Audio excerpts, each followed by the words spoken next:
Somos una iglesia que estudiamos la Biblia libro por libro, capítulo por capítulo y versículo por versículo, y estamos en el libro de Apocalipsis.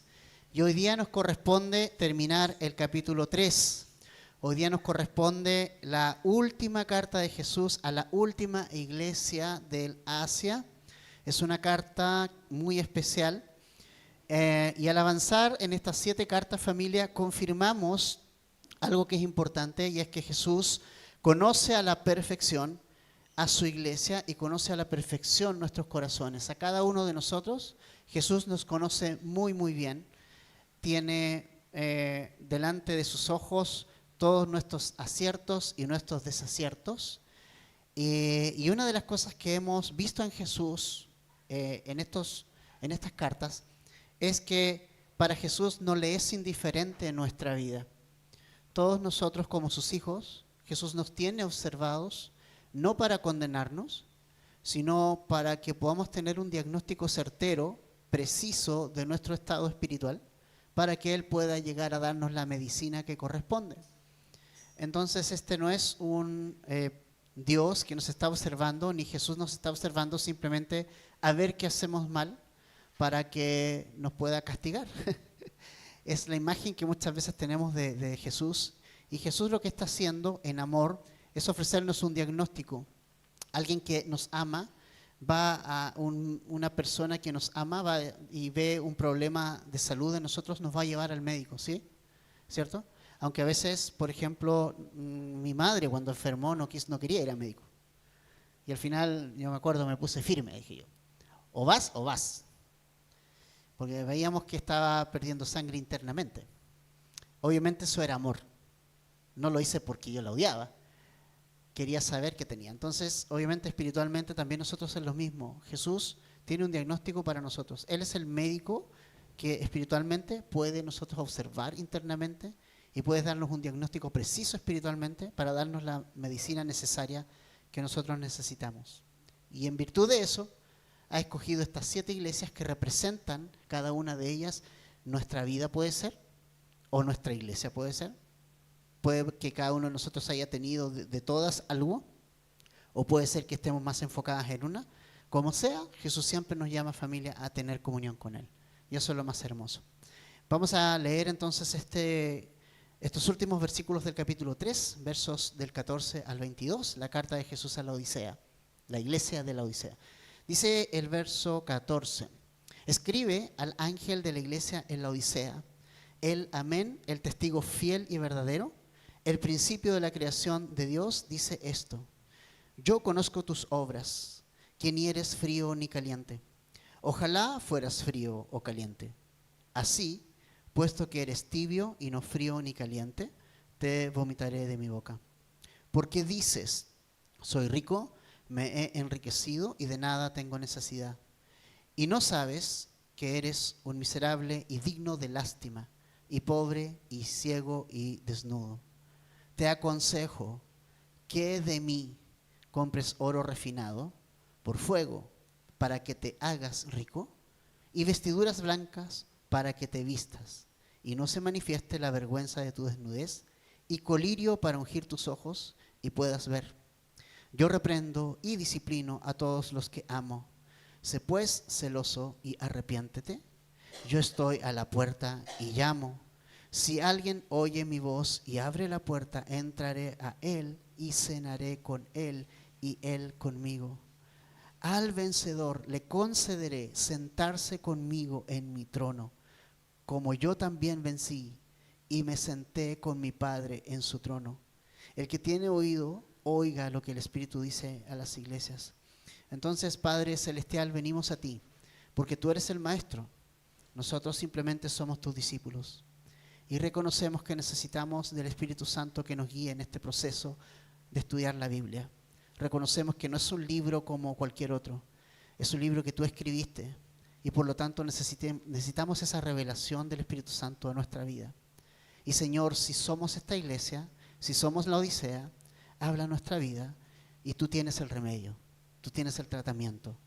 Tú no nos quieres dejar desahuciados. Ninguna de tus iglesias está desahuciada. Ninguno de tus hijos está desahuciado. Todos tenemos un tratamiento. Tú tienes el tratamiento para nosotros, Señor. Entonces, háblanos esta mañana a través de esta última carta a estas 7 iglesias. En el nombre de Jesús, familia. Amén. Amén. Entonces, familia, vemos aquí la 7ª carta dirigida al pastor o el mensajero de la iglesia de la Odisea.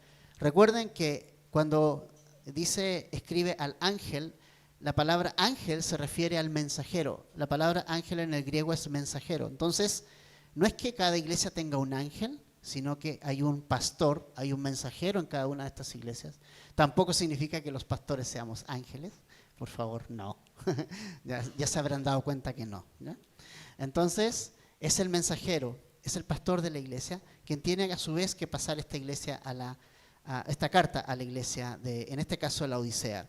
La ciudad de la Odisea, familia, está ubicada más o menos a 60 kilómetros de Filadelfia, la última iglesia que estudiamos, y fue fundada por Antíoco II, más o menos en los años 261 al 246 a.C., y le puso el nombre, este hombre, a la ciudad, inspirado en su esposa. Se llamaba Laodice, su esposa. Laodice, entonces de ahí tomó el nombre de la Odisea. Esta ciudad se levantó en una intersección muy importante que unía 3 rutas comerciales claves en el Imperio Romano. Y esto es tan importante porque trajo mucha inversión. Era una ciudad muy rica y millonaria en la época de que Jesús escribe esta carta.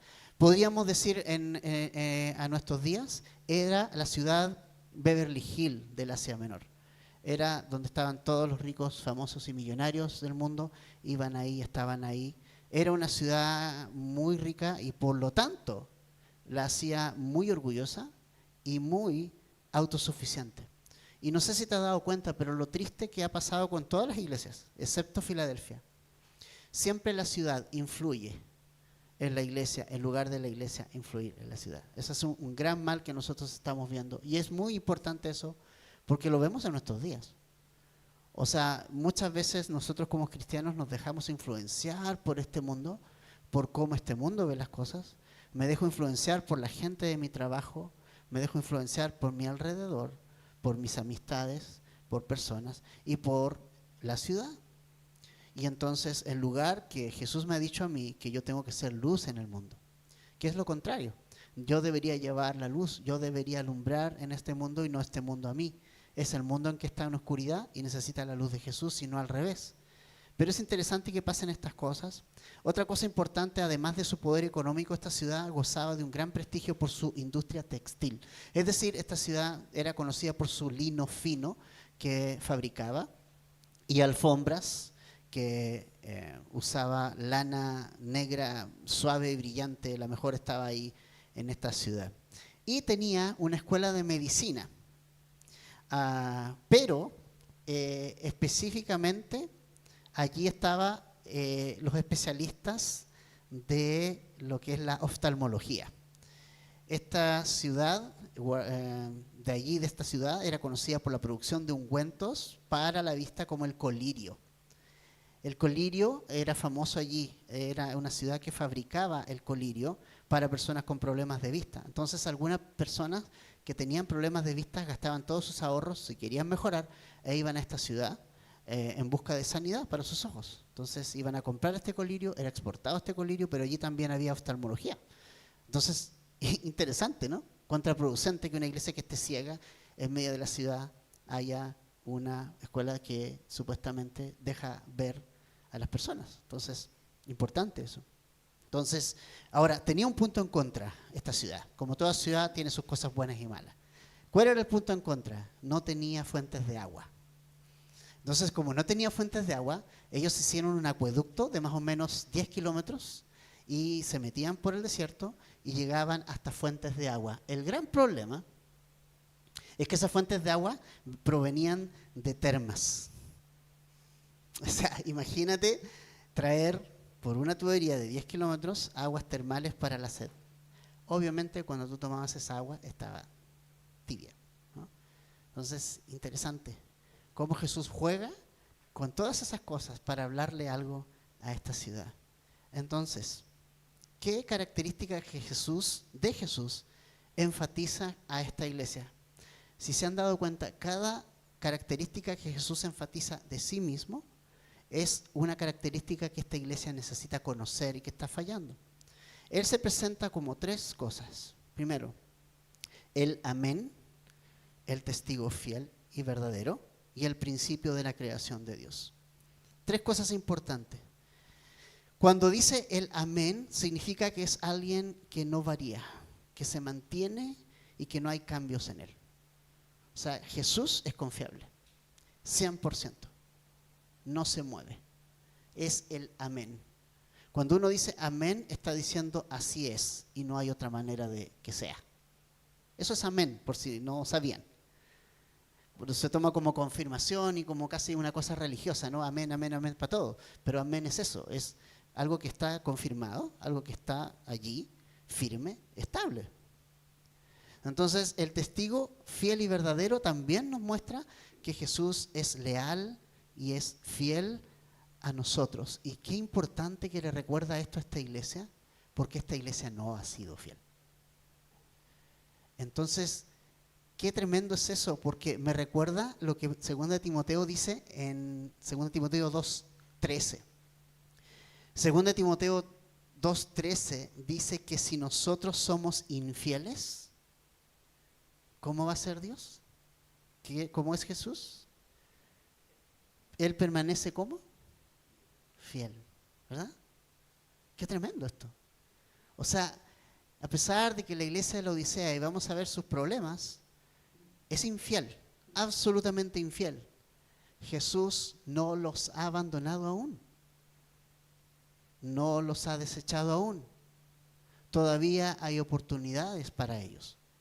Y a pesar de que tú y yo a veces lo somos infieles al Señor, ¿verdad? Lo quitamos del primer lugar. Ponemos nuestra vida en primer lugar. Ponemos la familia en primer lugar. Ponemos el trabajo en primer lugar. Ponemos un deporte en primer lugar. Y lo quitamos de Él, Él permanece fiel. ¿Por qué? Porque Él no puede negarse a sí mismo. Qué importante es eso. Me gusta también lo que dice Pablo en 2 Corintios 1:20.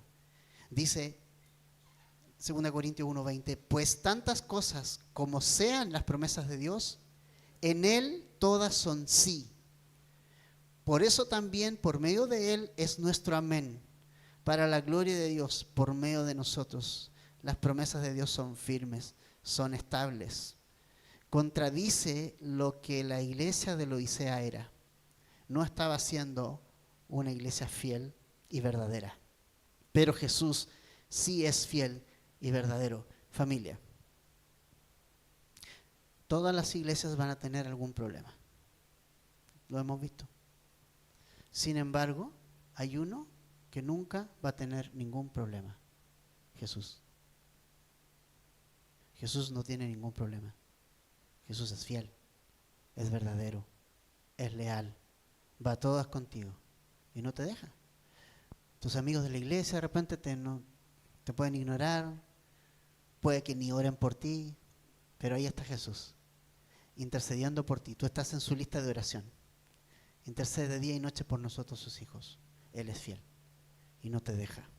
Entonces, y por último, Jesús se identifica como el principio de la creación de Dios. ¿Qué quiere decir eso? Mucha gente toma este pasaje y dice, ven, Jesús fue creado. No, no tiene que ver con eso.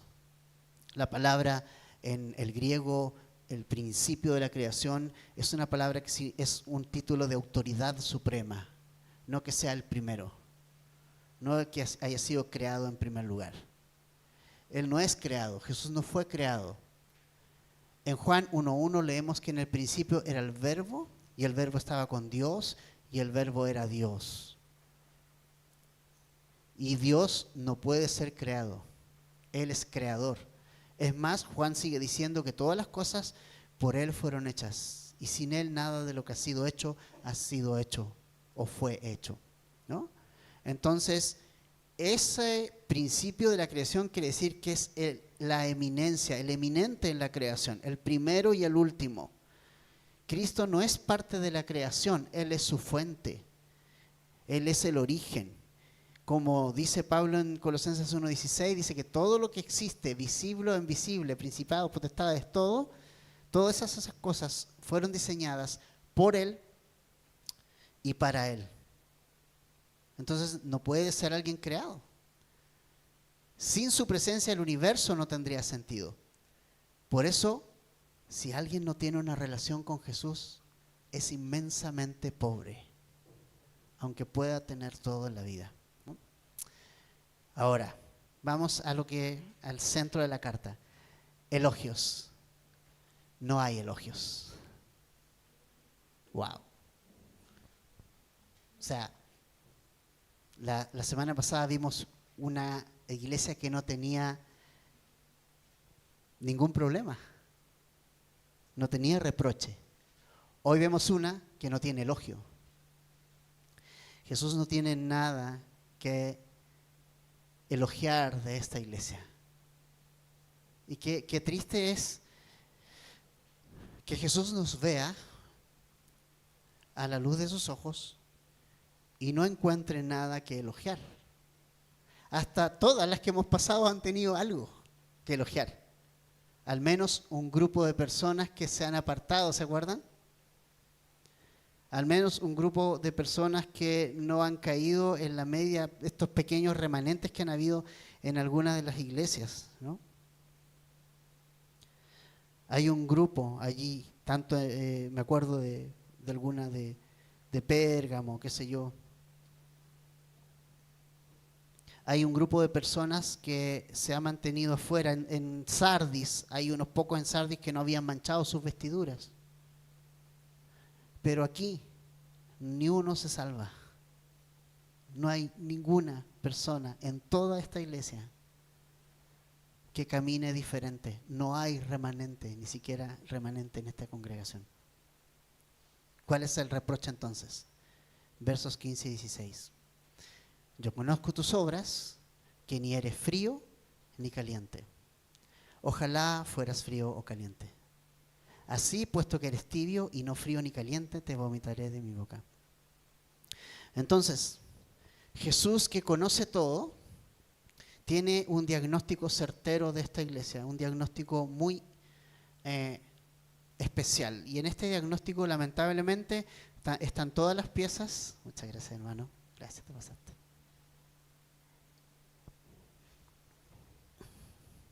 En este diagnóstico